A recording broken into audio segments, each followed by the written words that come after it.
No programa de hoje, você vai conhecer os patrimônios históricos e culturais tombados pelo município. Esses locais que estão relacionados com a cultura, o passado, a história dos josefenses.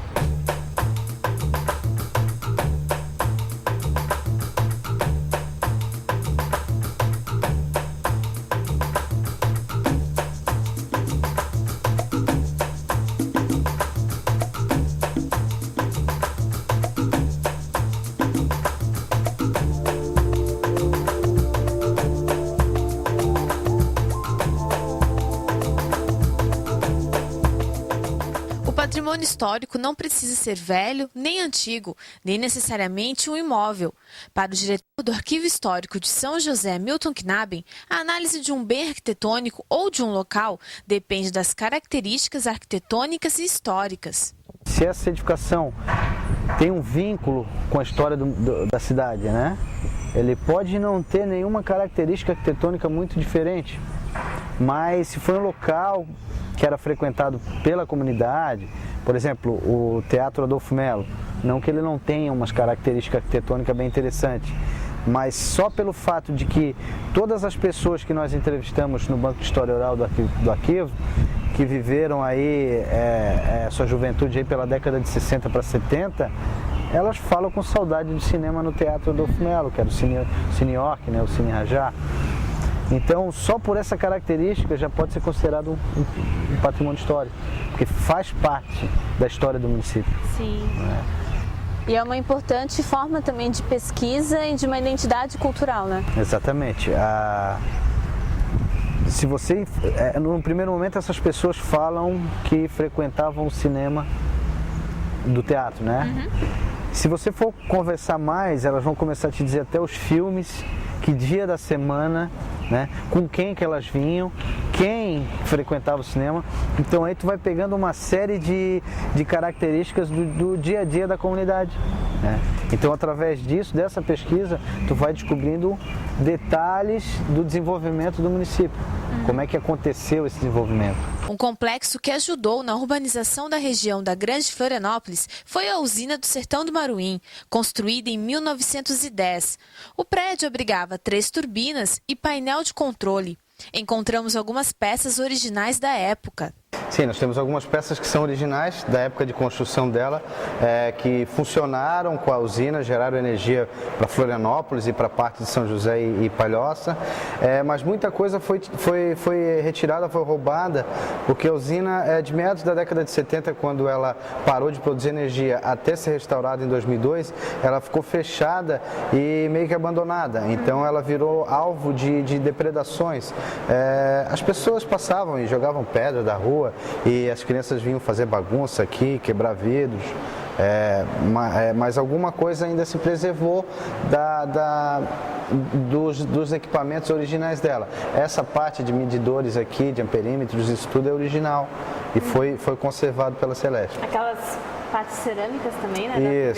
Isso. Existiam muitas outras peças de cerâmica, né? Para sustentar toda a fiação que conduzia a energia que era produzida aqui, mas pouca coisa sobrou. Mas eu acho que o importante é a estrutura dela, né? De ela estar de pé hoje ainda, uma das edificações mais bonitas, na minha opinião, eu tenho mais carinho. E aqui embaixo também eram 3 as turbinas que faziam a geração de energia.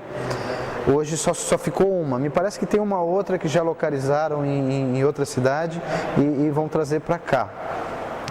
Então... Você falou que ela ficou 30 anos fechada, abandonada.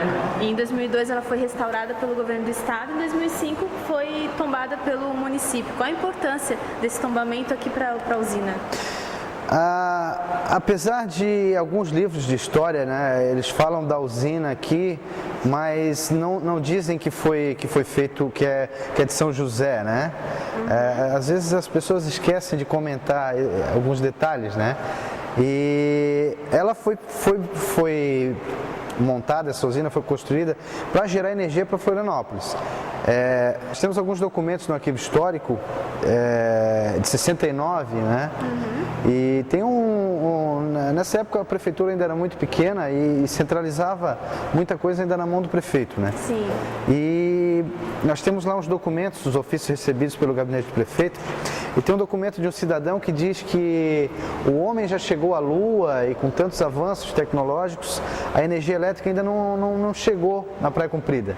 Né? Então, você vê que ela foi montada, foi construída em 1910, e em 69 a energia elétrica ainda não havia energia elétrica ainda em alguns locais de São José. Sim. Então demorou um pouco. O foco da geração de energia era para Florianópolis, era para atender a capital do estado. Aí com o tempo que ela foi atendendo algumas partes de São José e Palhoça. Mas o foco mesmo, a ideia da construção foi para gerar energia para a capital, para Florianópolis. Tanto que alguns livros esquecem de dizer que ela foi construída em São José. Né? Que era a usina do Sertão do Maruim, que gerava energia para a capital. Né? Esquecem de dizer esse pequeno detalhe que é onde ela está localizada.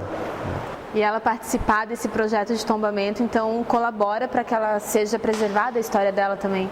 Sim, ela sendo tombada como patrimônio histórico, nós estamos delegando um valor para ela, que em alguns momentos ficou esquecido, né? Grande parte do desenvolvimento da capital se deu por causa da geração da energia elétrica que era gerada aqui. Em um terreno próximo à usina está a casa construída em 1922 pelo José João Kowalski, que foi o primeiro administrador da usina hidrelétrica do Maruim. A casa tem características arquitetônicas europeias, registro da colonização polonesa e alemã. Outra casa de arquitetura germânica está localizada na rua Constâncio Krumel. Sua construção data de 1909 e pertenceu à família Petri, descendentes dos primeiros alemães que chegaram em 1829 no município.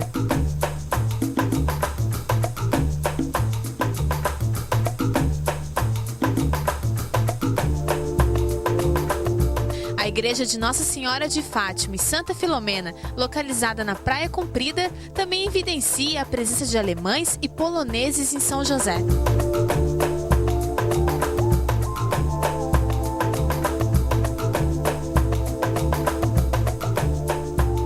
Muitos casarões são tombados pelo patrimônio histórico. E nós estamos aqui na ponte sobre o rio Maruim, que é tombado pelo patrimônio histórico, Milton. Então, não é só prédios e edificações que tem esse projeto? Não, qualquer edificação que tenha um valor histórico e arquitetônico, ele pode ser tombado. Essa ponte ela foi construída em 1858. Em 1845, o imperador Pedro II passou por aqui para ir para as águas termais, para Caldas, e provavelmente ele viu que a ponte estava em péssimas condições, era um pontilhão de madeira, e até deixou uma verba, alguns mil-réis, para ajudar na construção da ponte. Então foi uma grande obra para a época essa ponte, e até porque era muito importante essa ligação, porque a ligação com os Campos de Lages e com o Rio Grande do Sul e São José era tudo feito por aqui. Então era importante que se tivesse uma ponte decente, porque inclusive as mercadorias que iam para Florianópolis, saíam de barco ali de São José, também passavam por aqui. Sim. Então a importância dessa ponte. Né? Então ela resistiu até o início da década de 90, quando uma enxurrada levou a parte que ficava para o lado de Palhoça. Sim. Aí já existia o município de Palhoça e de São José, já eram dois municípios. E aí houve toda aquela confusão para se construir uma nova ponte, né? Ninguém queria assumir muito a responsabilidade, mas acabou se construindo uma nova ponte, e esse pier, essa ponte velha acabou se transformando num pier e foi tombada como patrimônio histórico do município também, pelas suas características arquitetônicas e pelo seu valor histórico. É um ótimo local para conversar, para um final de tarde. O trabalho de guarda, né, de proteção, de valorização do patrimônio histórico, ele não acaba no tombamento, ele só começa no tombamento. Sim. Então, o primeiro trabalho agora que nós para dar continuidade nisso, foi a regulamentação da lei, a criação das placas de identificação e a cartilha do patrimônio. Temos vários planejamentos para o próximo ano, de novos tombamentos, de um trabalho de educação patrimonial nas escolas, com os professores. E o que a gente procura mesmo com esse trabalho é conscientizar a comunidade, porque o patrimônio tombado é da comunidade. Não é do Milton que está lá na prefeitura agora, não é do prefeito, não é do vereador, não é de quem tombou, é da comunidade. Então a comunidade que tem que fiscalizar, que tem que indicar para nós quais são as edificações que ela acha que eles acham que deve ser tombado, que deve denunciar em caso de tentativa algum trabalho para derrubar algum dessas edificações. A comunidade tem que se conscientizar que isso aqui é dela, que faz parte da história dela. Então ela que tem que tomar conta. A prefeitura, a gestão vai tomar as providências e vai providenciar as leis e vai fazer com que se cumpra as leis, mas a comunidade precisa fazer parte desse processo. E a nossa intenção é essa, que a comunidade tenha consciência de que isso aqui é dela e que ela precisa fazer parte desse trabalho de conscientização. Mais um patrimônio tombado que não é imóvel, o Beco da Carioca, que fica no Centro Histórico de São José. O Beco da Carioca a gente costuma dizer que foi o primeiro lugar que esses colonizadores açorianos, eles procuraram. Porque quando vieram para cá, necessidades principais, comida e água, né? E aqui foi a fonte de água mais próxima do núcleo populacional que estava sendo criado, que eles encontraram. Então o que eles fazem o que faziam quando localizavam assim uma fonte d'água, né? Eles faziam uma cobertura com pedras, né? Para proteger de assoreamento, de insetos e tal, para ficar um local limpo, para manter aquela água limpa. E o índio nativo, quando via aquilo ali, ele chamava de Casa do Branco.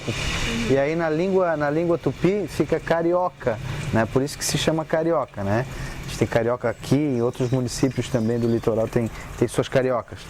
E aqui desde o princípio então era o local onde vinham buscar água e um local onde se lavava roupa também. Essa parte aqui ela era era uma cachoeira, né? A água não era canalizada como tem hoje. E aqui tinha umas pedras que usavam para lavar roupa. Em 1840 se faz a primeira reforma nesse espaço e se cria essa estrutura de cisterna d'água e a torneirinha ali para se pegar a água.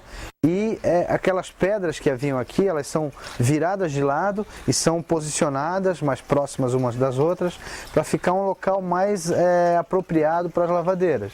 E viram pontos de encontro para as lavadeiras, né? No início do século também. Sim, assim como vinham, as pessoas dizem que era o local que as escravas vinham lavar roupa dos seus senhores, mas não era só as escravas, né? A comunidade vinha lavar roupa aqui e era um ponto de encontro, então quem chegasse mais cedo pegava a melhor pedra, né? Então elas vinham cedo e aí 100 anos depois que vai se dar uma outra reestruturada nesse espaço, né? Foi a primeira em 1840, a segunda em 1940.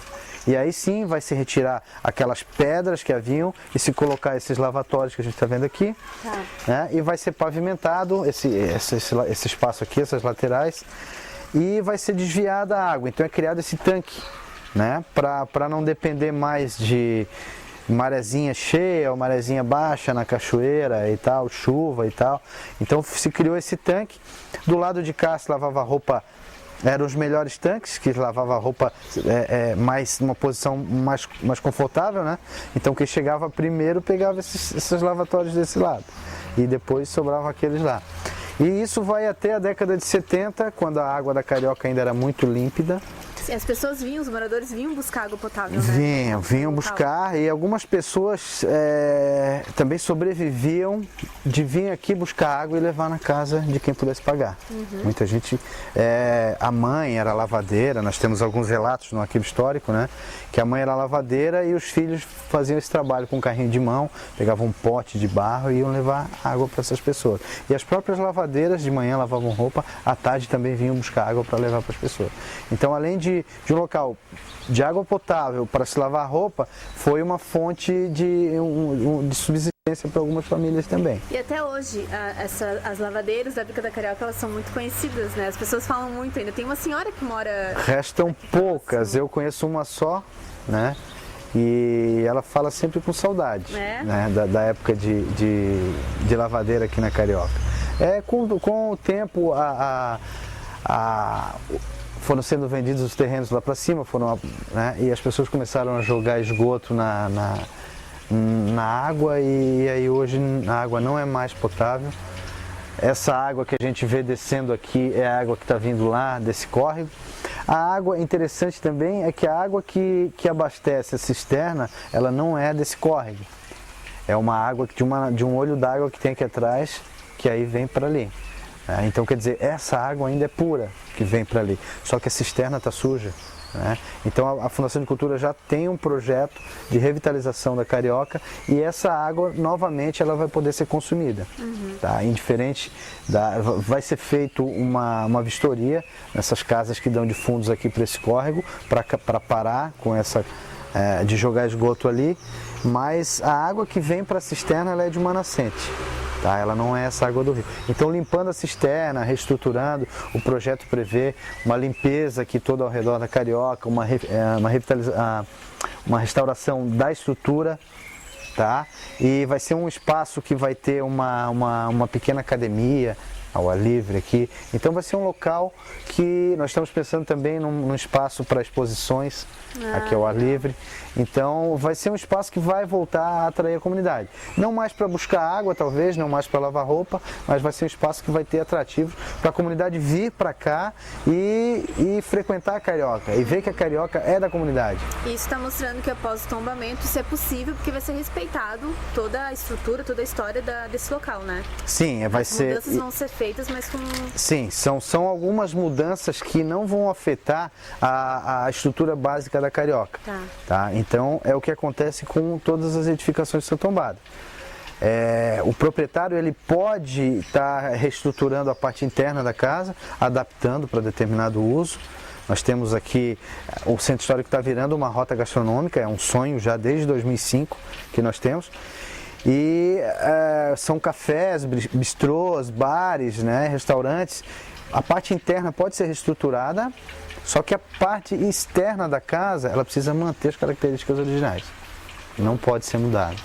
Bom, e o beco da Carioca todo ano é visitado pelos josefenses, pelos moradores na Festa do Divino. É um local, a Festa do Divino em determinado momento ela ocorria só aqui. Né? Lógico que hoje o tamanho que está a festa, quantidade de frequentadores não comporta mais. Sim. Mas sempre é utilizado ainda o Beco da Carioca como uma área ainda para alimentação, né?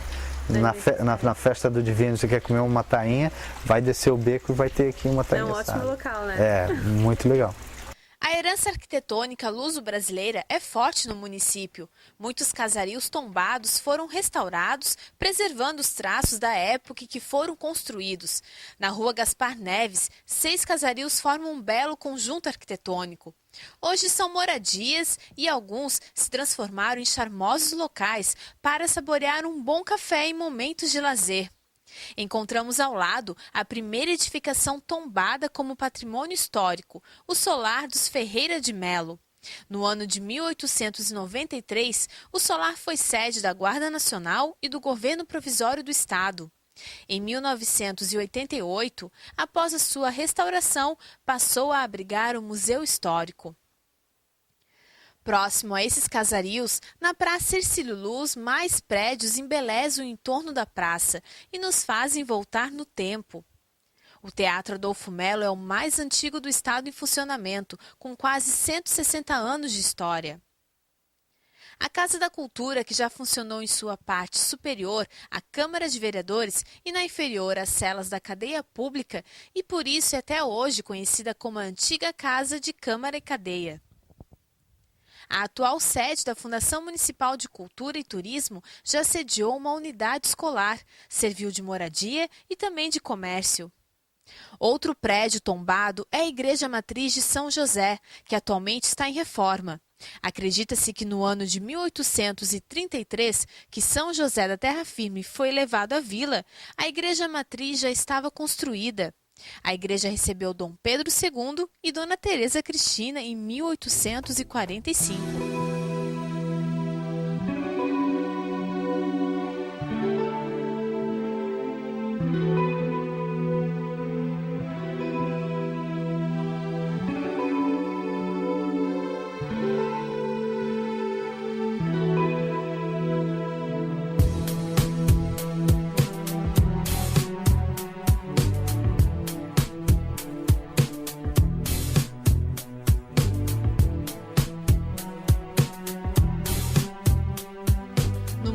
município ao todo, existem 22 edificações tombadas, entre elas 3 igrejas e alguns prédios públicos e particulares.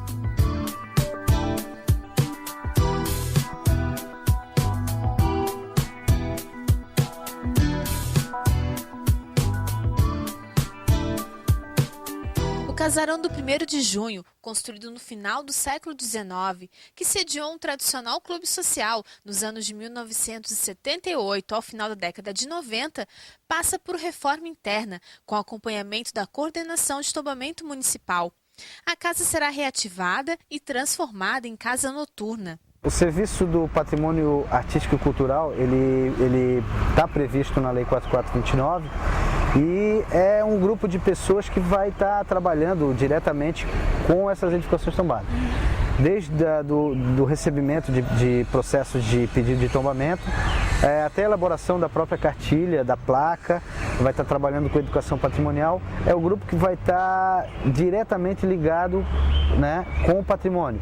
Então nós temos aí um arquiteto, nós temos historiador, nós temos advogado e nós temos também um arqueólogo e temos funcionários da Secretaria de Finanças, porque tem a questão já da redução do IPTU, né, que toda pessoa que tem uma edificação que é tombada, ele já pode entrar com pedido de redução do IPTU, do valor do IPTU. As regras daí ele vai encontrar na cartilha do patrimônio, como é que isso funciona. A criação da cartilha, ela vem para suprir um pouco essa questão também. Além de trazer a questão jurídica do que tu podes... A primeira parte dela é um estudo didático da lei, né? Sim. Então vai trazer detalhado quais são os direitos, quais são as obrigações do proprietário da edificação tombada.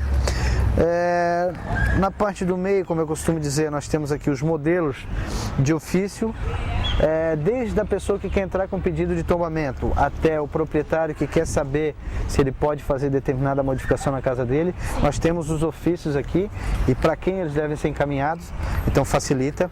E para matar essa questão de desconhecimento, né, que algumas pessoas alegam desconhecimento da lei, derrubam porque não sabem que é tombado, né? Isso é uma grande falácia. Então nós temos aqui as edificações que são tombadas e com endereço, número do decreto e um breve histórico dessas edificações, para que ninguém diga mais que não sabe que esse ou aquela edificação é tombada ou por que é tombada. E logo essas edificações receberão também a placa. Vão receber também a placa. Nós já fizemos o modelo, já foi apresentado o modelo, foi aprovado e agora nós estamos trabalhando, elaborando o material e as fotos dessas 22 edificações para encaminhar para que sejam feitas todas as placas.